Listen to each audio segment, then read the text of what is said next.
I had just driven more than 3 hours through a Colorado snowstorm to witness the most horrifying paradox of my life.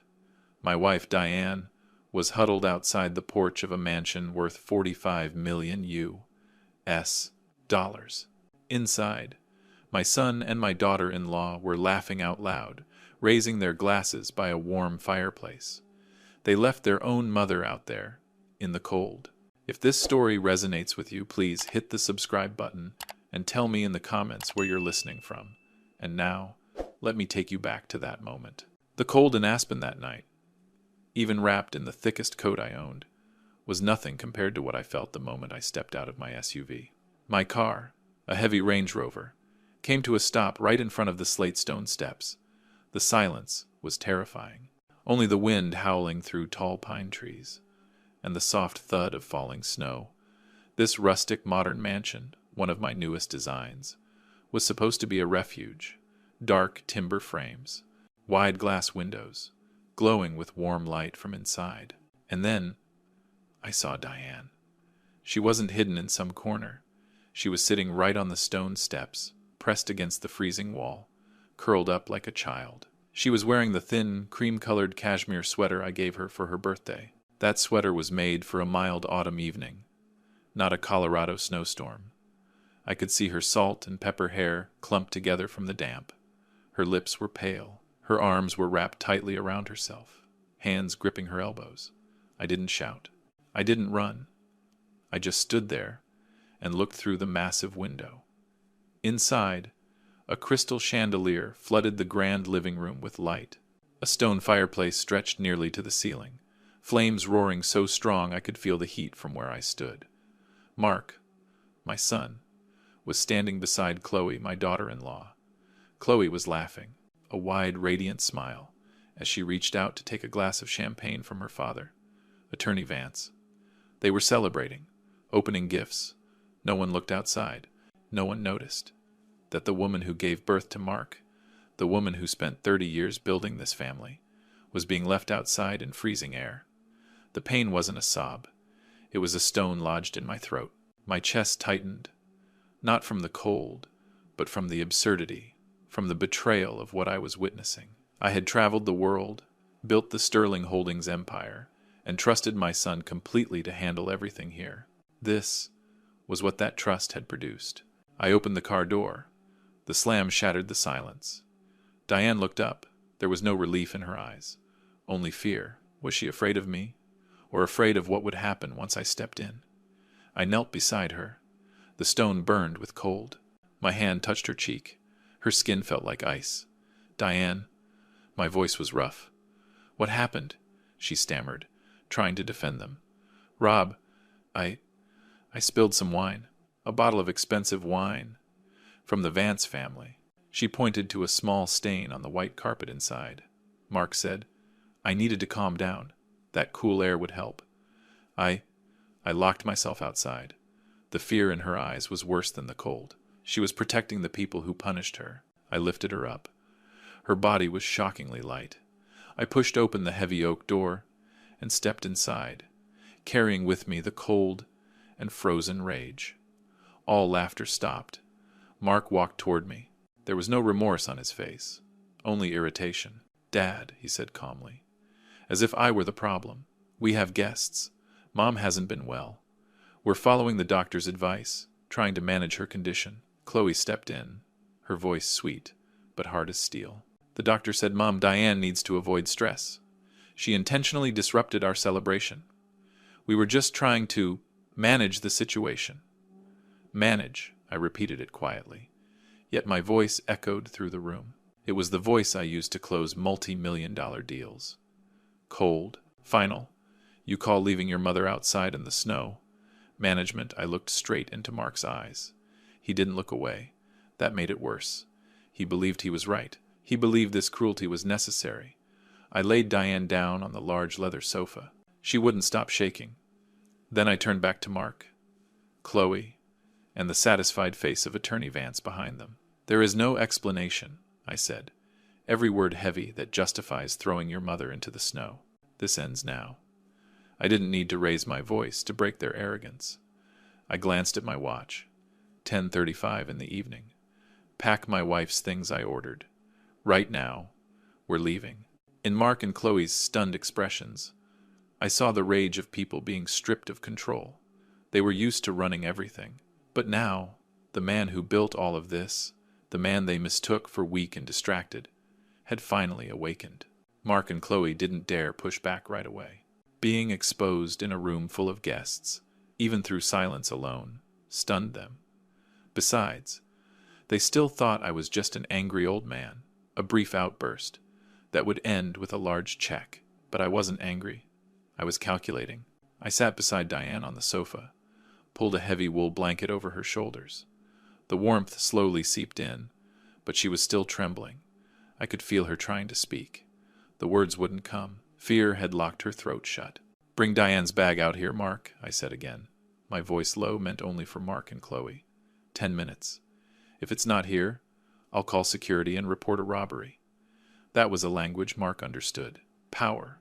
Threat. He frowned, glanced at Chloe, then reluctantly turned and climbed the wooden spiral staircase. Chloe stayed where she was, struggling to hold her composure. "Dad, Rob," she began, her voice soft but edged with menace. "You're endangering Diane's health.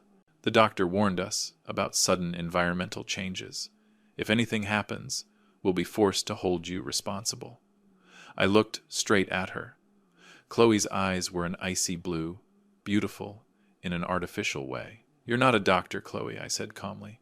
"And if anything happens to my wife tonight, you and Mark will be held responsible. I'll make sure of that." She took a step back. The confidence in her face began to crack. Only then did her father step forward. Vance, the famous attorney. He said nothing. He just met my eyes. That silence was the most frightening part. I turned back to Diane. She had finally stopped shaking. She squeezed my hand, weakly. "Rob," she whispered. "Mark," he said. "He needed my signature for the—" She stopped, glanced around the room in fear. The trust. A sudden key word. Mark and Chloe had never mentioned any trust to me. I had delegated everything at home to Mark, while I focused on major deals overseas. I brushed Diane's hair gently. "It's okay, Diane.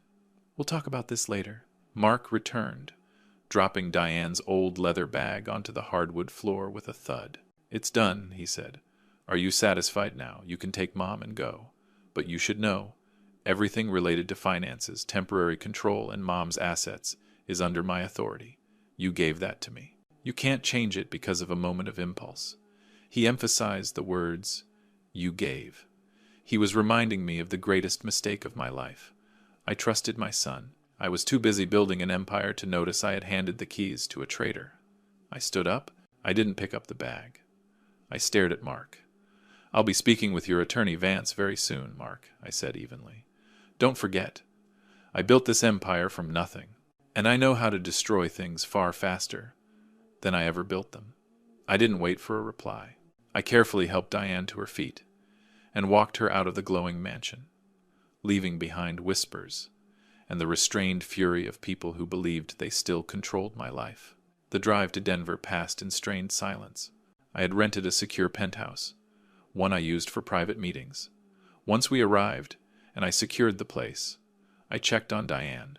Physically, she was stable. Mentally, she was not. "Where's your phone, Diane?" I asked.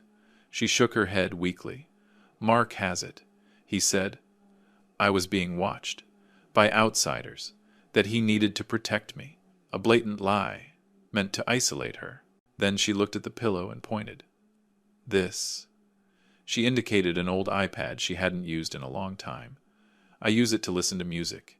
Mark doesn't know the passcode." I turned it on. There were no social media apps, no email, but I saw a voice recording app, one I had installed years ago, for her to capture sudden interior design ideas. Inside the folder, there was a file labeled Living Room Rug Advice, saved 3 days earlier. I pressed play. The first sound was a bedroom door opening softly. Then Chloe's voice, sweet and merciless. "We need to speed this up. Mom is trying to contact old friends. Mark, did you change the dosage? Just 3 more days. and we'll have the final signature for the new trust agreement. She's too exhausted to resist. Then Mark's voice, cold and precise. Adjusting the dosage just makes her more confused, Emily. 3.5 million U.S. dollars has already been moved out as management fees. Once she signs the permanent trust, Sterling Holdings will be ours. Dad is too old to fight back. I gripped the iPad. 3.5 million. A small amount in a $5 billion empire, but proof of a systematic leak. I felt no anger anymore, only the cold clarity of resolve. I hadn't just been betrayed. I had been methodically targeted. I looked at Diane, already asleep from exhaustion. It was time to call Ethan Vance. Not Chloe's attorney Vance. Ethan. The only personal attorney I ever fully trusted. Long retired. "Hello, Ethan," I said, my voice low and steady. "My Christmas just ended. I need a military-grade IT specialist. Immediately. It looks like I'm about to clean up a $5 billion mess created by my own son." Ethan Vance didn't disappoint me. Even in retirement, he had kept his network intact. The next morning, after the snow finally stopped falling, a man named Marcus arrived. Marcus was an IT security specialist. Former intelligence work. Now, a private cybersecurity consultant. We met in the Denver penthouse. The space felt cold, not from temperature, but from the absence of family warmth. Winter light poured through the windows, catching dust in the air, and settling on the old iPad resting heavily on the glass table. I handed the iPad to Marcus and gave him a brief summary of what I had heard. He didn't say much, just nodded, expression blank, completely focused. "They didn't use cheap tracking software," Rob Marcus said, after nearly 2 hours examining the device and network data. His voice was flat, like a technical report. "They installed a far more sophisticated spyware system. It's directly linked to the Wi-Fi network in the Aspen house. It's designed to listen, log network activity, and prioritize poorly secured devices, like this old iPad."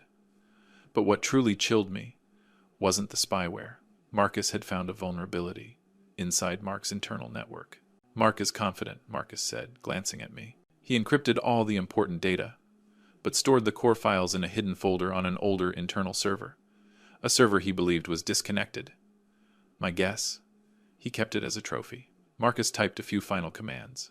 A file appeared on his screen. File name, the legacy blueprint. Phase 3.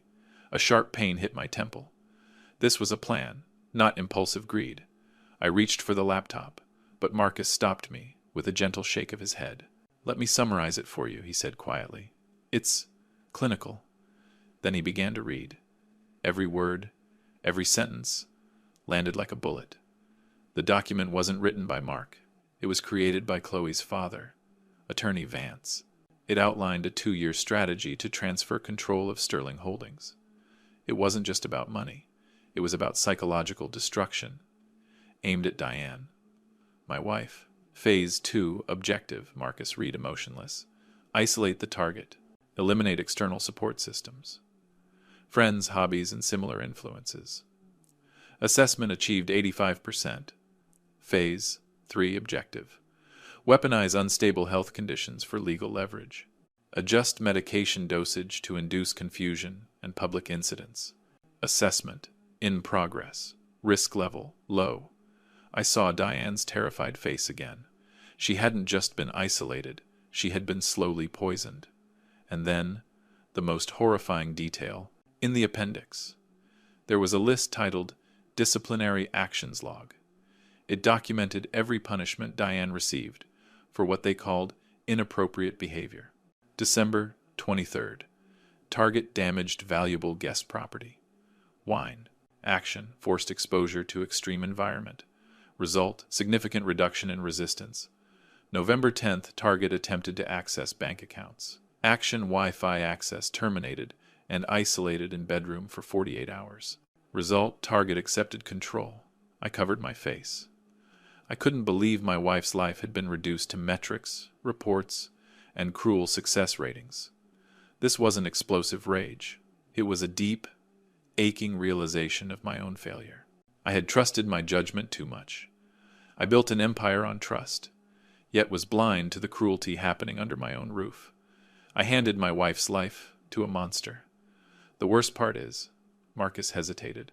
For the first time, his voice carried emotion. They had everything prepared to place Diane in a specialized care facility. Attorney Vance already drafted documents declaring her mentally incompetent. If you hadn't taken her last night, they would have executed it this morning. I looked at Diane, sleeping peacefully on the bed. She hadn't just escaped the cold of Christmas night. She had escaped a permanent cage, legalized by my own daughter-in-law's father. "Marcus," I said. My voice was completely cold now. No warmth. No guilt. "We are not calling the police yet. We will use this information. I want Mark and Chloe to have no idea we have this file. Erase every trace of access.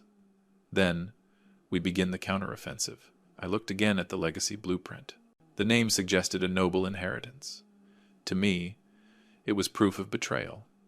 I needed to turn their plan of destruction into the destruction of them. I stood up, walked to the window, and looked out over the quiet city of Denver. I spent 62 years building. Now, it was time to clean house, one step at a time, slowly, and in a way that would hurt the betrayers the most. After Marcus left with a copy of the legacy blueprint, I knew the negotiation phase was over. Now, it was time to act. I needed an immediate shock, something that would knock Mark and Chloe off balance. I couldn't wait. Every passing minute gave them more time to reinforce the legal defenses built by Chloe's father. A few hours later, I began. I didn't look for a defense attorney. I didn't call a criminal lawyer. I called an emergency meeting of the Sterling Holdings Board of Directors.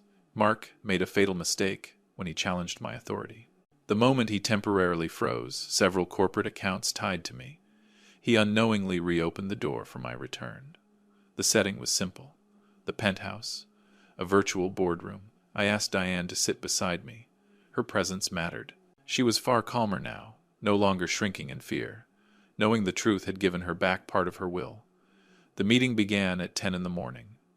Denver time. Even on a holiday, no board member dared ignore a call from Robert Sterling. Mark appeared on screen, confident, tense, composed. He had no idea what I was holding. He believed this was his moment, his chance to prove he was the only one capable of running the company. He began his presentation, polished, professional. Arrogance tucked neatly beneath the surface. "Ladies and gentlemen," Mark said, "Robert Sterling has shown clear signs of psychological instability following the Christmas incident. He committed what could be described as a medical kidnapping involving Mom Diane, and is now making reckless financial decisions. As the designated successor, I formally request the board vote to transfer emergency executive control to me." That's when he crossed the line. He used the words medical kidnapping. He said psychological instability. While Diane sat right beside me, calm, steady, and fully present, I muted Mark's microphone. The sudden silence unsettled the entire board. I looked directly into the camera. My voice didn't shake, but it carried the weight of deep disappointment. "Good morning," I said. "This is Robert Sterling. I apologize for interrupting your holiday, but I need to make an important announcement. This has nothing to do with my health. It has everything to do with transparency and the future of our company." I paused, long enough for everyone to notice Diane holding my hand. First I said my wife Diane is medically stable. She has been systematically manipulated, both psychologically and pharmacologically. And the individuals responsible are my son Mark, with assistance from his father-in-law. Shock rippled through the meeting. On a secondary screen, Mark was screaming. Still, muted. "I'm not speaking emotionally," I continued. "I'm speaking with evidence." Marcus had prepared everything. I shared my screen. The Legacy Blueprint Phase 3. No dramatic video, just cold text. Detailed objectives. Calculated manipulation. I pointed to one line: weaponize unstable health conditions for legal leverage.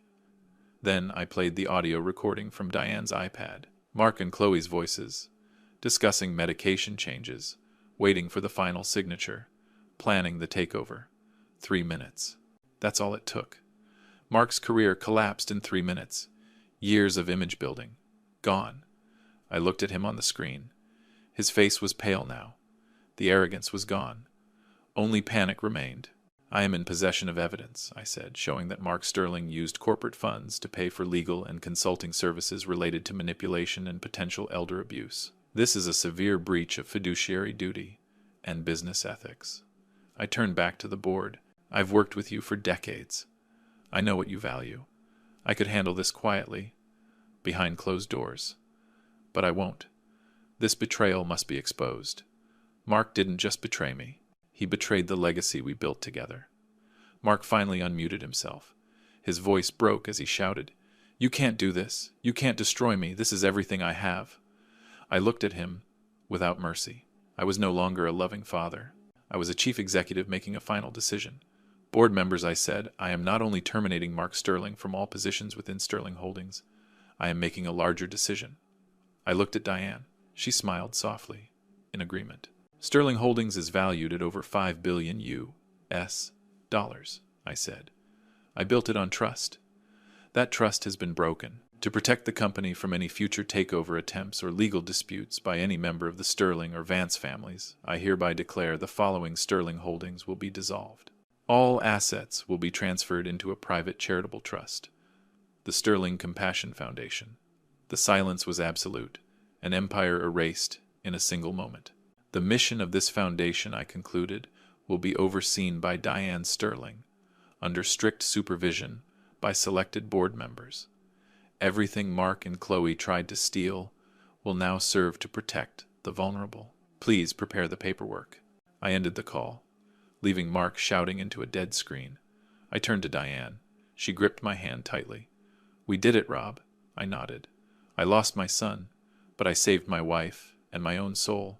After the board meeting ended, the penthouse fell silent again. Mark's shouting was gone. Cut off. We had just completed a ruthless but necessary business decision. An empire, dismantled in minutes. And somehow, it felt like release. Diane stood up, walked to the window, and looked out over Denver. The sun was up now, but the air still carried a chill. "You did the right thing, Rob," she said. Her voice was clear, strong. "Mark only cared about the chair and the numbers. He never deserved what you built." I let out a long breath, heavy with a father's guilt. "I didn't just lose my son, Diane," I said quietly. "I lost the meaning behind everything I did. I built all of this to protect our family, and I was blind enough to let it become the weapon that destroyed it. This guilt wasn't about money. It was about time. The years I was away, the moments I believed Mark when he said, 'Everything's fine.' My blind trust was the soil where their betrayal grew. We didn't stay in that penthouse long. It was secure, but it still smelled like work, strategy, control. We needed a clean break, a complete separation from the past." 2 weeks later, after completing the first legal steps to convert Sterling Holdings into a charitable foundation, we sold most of what we owned: the Aspen Mansion, the Florida estate, the yacht. All of it liquidated quickly, turned into cash for the foundation. Mark and Chloe tried to sue. Attorney Vance attempted to block the dissolution, claiming I was mentally unfit. But the legacy blueprint and the recordings were undeniable. Mark became the subject of investigations for financial abuse of an elderly person and medical manipulation. He and Chloe faced total social and legal collapse. No more protection from the Vance family. We bought a much smaller home, a quiet log house in another Colorado town. Its value was around $800,000 US dollars, a fraction of what we once owned. No complex security system, no towering stone fireplace, just pine wood, simple slate, and a small porch facing the mountains. This is where I began to find peace again. The greatest change was Diane. She fully recovered. No more anxiety, no more shrinking fear. Being freed from Mark and Chloe's control, and knowing she helped expose them, gave her strength. One afternoon, I sat by the window, watching the news about Mark. Socially isolated, unemployed, facing multiple lawsuits. I felt a cold satisfaction, but no joy. Diane walked in, not as a fragile wife, but as a woman with purpose. "You know, Rob," she said, holding a design sketch, "the Sterling Compassion Foundation needs a new center. I designed it. Large windows, natural light, and no exterior locks anywhere. She chose to use her interior design talent for the foundation. She focused on creating warm, safe spaces for elder care centers, helping victims of abuse, people like her. I no longer ran a multi-billion-dollar corporation. I became an advisor to the foundation. My work was no longer stock deals, but making sure the charity functioned with integrity and truly protected the vulnerable. The following Christmas Eve, everything was different. We sat inside our small log home. No guests, no fake laughter, no luxury. Just the two of us. And a small warm fire. I made our family's traditional hot chocolate. Snow fell softly outside, covering the pine trees in white. I looked at Diane. She was reading, peaceful, content. I took her hand. Her skin was warm, healthy. This Christmas, "You're not cold anymore, Diane," I said, my voice catching slightly. She looked at me, with love and understanding. "You saved me, Rob," she whispered. "You saved me from that cold house. But more than that, you saved me from the isolation inside my own soul. We lost a son, but we found the meaning of our lives again." I looked out the window, watching the snow fall. I lost the fortune I spent a lifetime building, but I regained what mattered most, my wife, and the truth about myself. I found prosperity not in account balances, but in connection and compassion. That was the final reckoning, and the only real ending to this story. Thank you for listening to my story. Sometimes, the truth about family hurts more than any business deal ever could. If Robert and Diane Sterling's story touched your heart, or if you've ever faced betrayal from the people closest to you, tell me your thoughts in the comments. Don't forget to like this video. Share it with anyone who needs the courage to keep going. And subscribe to the channel so I can continue sharing stories of conflict, truth, and redemption. Until next time.